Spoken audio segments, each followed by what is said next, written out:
the Lord is always asking the question, are you building his kingdom or your kingdom? Amen. Are you building your kingdom?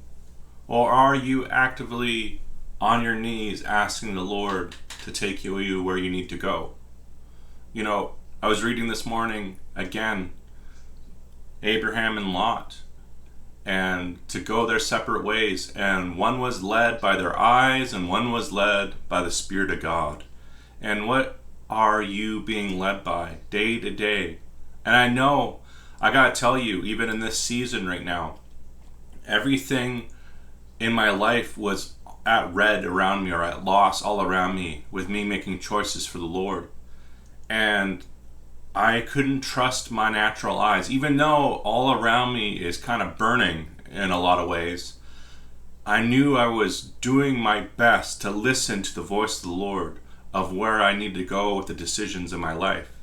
And right now the Lord is asking that in your life. Are you listening to the voice of the Lord? Even though it's tough, even though it's not easy. It could be you losing friends, contacts, a lifestyle, partying, movies, violent movies, movies that have dark undertones that you crave. Is God cutting that out of your life? Is the Spirit of the Lord leading you? Because that is the true art of a Christian. You know, I preached a couple weeks ago about a guy from Ananias from Damascus, and he was led to go to the enemy of the church, who at that time was Saul, not Paul, and to pray for his eyesight to come back. He was led by the Spirit of the Lord. And I know he's a minor character in the Bible, but he's a major character for me, is that even though sometimes we think we are our own star or are amazing, but sometimes it is humbling just to know that we are a humble instrument in God's kingdom. We're actually not big stuff, but we can do big things for the Lord, amen? And I'm not trying to, belittle anybody here, but I'm trying to tell you is that, are you building your own little micro kingdom on this earth, or are you submitted to the Lord? Are you being led by Abraham, like Abraham or Ananias there, where he was in fear because the guy who's going to go pray for was killing people at large in the church? Are we being ruled by fear?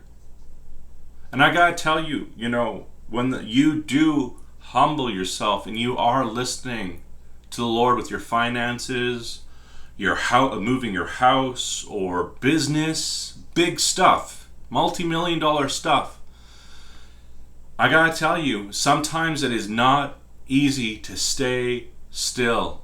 And this is the second part of the video today, is staying still in the Lord can be one of the toughest things in your life. And I gotta tell you, in this recent season, staying still in the Lord has been incredibly uneasy. But there is reward on the other side. The Lord is trying to see, are you going to walk or run when it is time to be still? And as a person, I'm a highly motivated person. I'm jogging and running, marathons, and I have a hard time staying still. I have a hard time staying still. But the Lord in this season wanted to see me squirm. Okay, I did squirm, but the thing is the Lord wanted to see if I was going to disobey him. And no, what I did is, whenever I became stressed or uneasy in my soul, I just got on my knees and submitted to the King.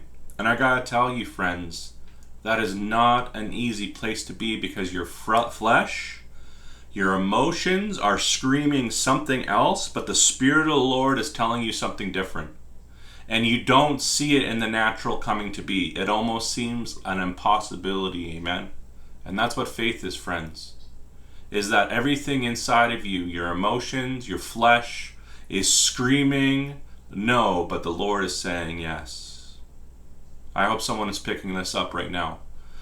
God is leading you in a direction, and your whole life seems on fire, but the reality is that you are holding on to the hem of the garment of the King.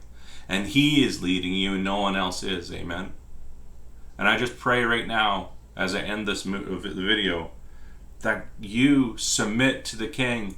And I pray for supernatural power and boldness as you listen to the word of the Lord over your life and hold fast to it and don't give up. The most heroic thing you can do right now is not give up. And I pray that over someone right now. Amen.